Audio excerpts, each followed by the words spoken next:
Hola, ¿cómo están? Hoy vamos a hablar del término resiliencia.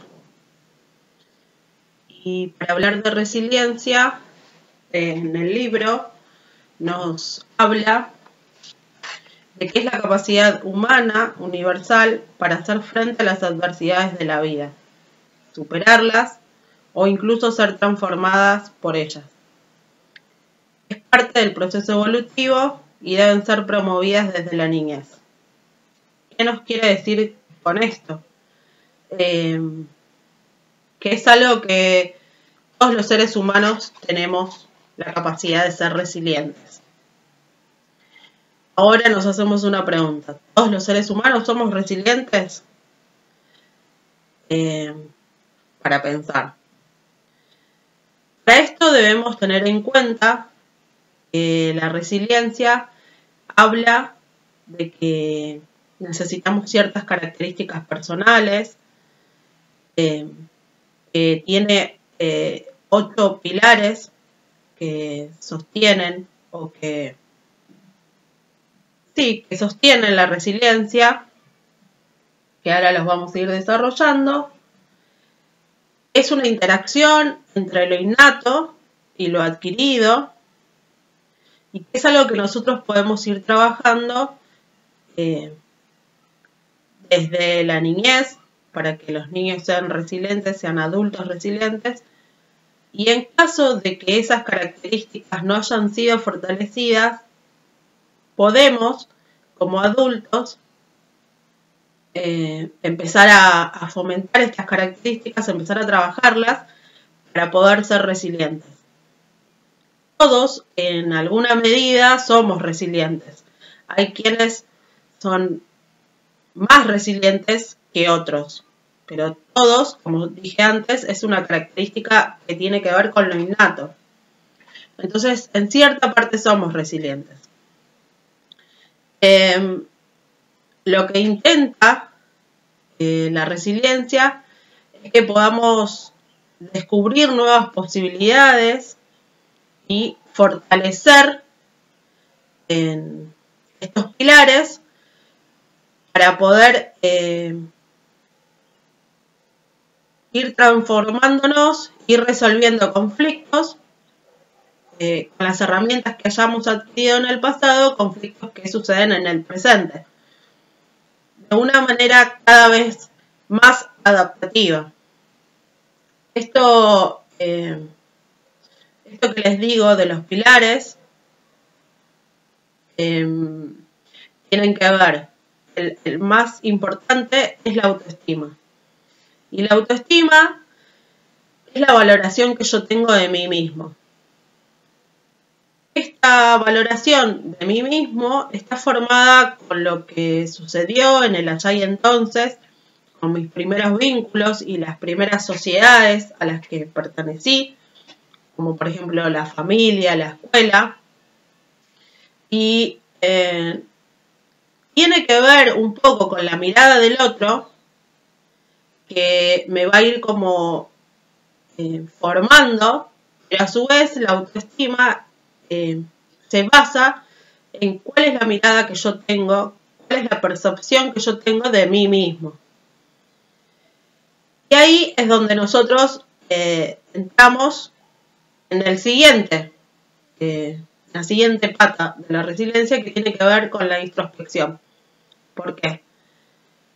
Porque en esto de la mirada del otro y lo que el otro me devuelve con mis acciones y mis emociones, mis actitudes, está cómo yo me veo, y para eso necesito poder hacerme preguntas que tengan que ver con cuáles son mis posibilidades, hacerme preguntas con qué es lo que puedo, qué es lo que quiero, hasta dónde puedo llegar, cuáles son mis limitaciones. Y estas preguntas que tienen que ser conmigo mismo, este diálogo interno que yo tengo conmigo mismo, necesita de respuestas honestas. siempre necesita de respuestas honestas. Entonces, cuanto mayor introspección y mayor honestidad al responder esas preguntas yo logre, más puedo fortalecer mi autoestima. Después habla de que es necesaria la independencia. Y la independencia como esta posibilidad de poder desprenderme o de correrme de todo lo adquirido. ¿Por qué?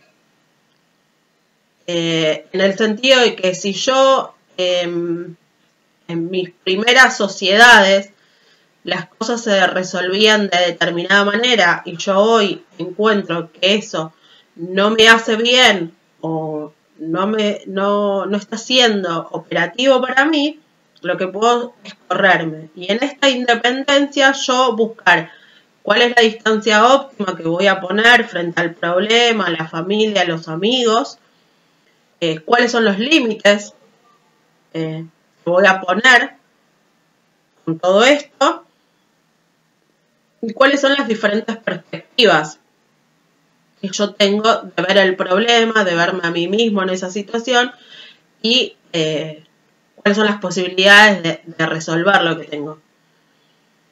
Después tiene que ver, habla de la capacidad de poder relacionarme con los otros y esta es una habilidad social. Las habilidades sociales están íntimamente relacionadas con la inteligencia emocional. El poder comunicarme con los otros, el poder expresar lo que siento de manera adecuada, en el momento adecuado, de poder entablar relaciones que no se basen ni en el prejuicio,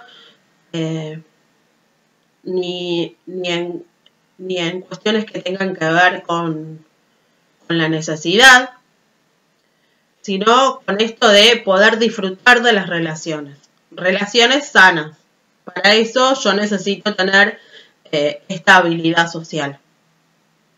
Después habla de una iniciativa y esto tiene que ver la iniciativa con lo que hablábamos antes, con la capacidad de poder relacionarme. Yo poder tener la iniciativa de poder comunicarme con personas con las que antes no lo había hecho, buscar distintas metodologías, distintas formas, siempre abierta o abierto a la experiencia, abierto a qué va a suceder, no ponerme en el lugar de, bueno, con determinadas personas yo no quiero hablar, con esa gente no me quiero juntar, no. La resiliencia tiene que ver con esta capacidad de poder también estar abierto a la experiencia. Entonces, para eso necesito poder vincularme y tomar iniciativas en relaciones nuevas. Habla del sentido del humor. El sentido del humor es fundamental, el poder reírme de las circunstancias. Es lógico que en situaciones angustiosas tal vez no podamos reírnos de la circunstancia, pero sería muy bueno que después a la distancia, cuando la situación ya pasó, yo pueda reírme de las circunstancias. Pueda reírme tal vez de mi accionar, de mi reacción, de las situaciones que intenté, de las cosas que pensé. Eso es muy positivo. Después habla de la creatividad, ser creativos en medio del caos. ¿Qué cosas puedo hacer nuevas? Recuerden que la creatividad tiene que ver con innovar. Y bueno, ahora, con esta situación, ¿qué cosas nuevas puedo hacer yo frente a esto? Frente a este caos, ¿qué puedo hacer? Habla de la moralidad o la ética, que tiene que ver con el compromiso conmigo y con los otros, justamente con este sentimiento de comunidad. Hay autores que hablan del sentimiento de comunidad, de esto de poder ser de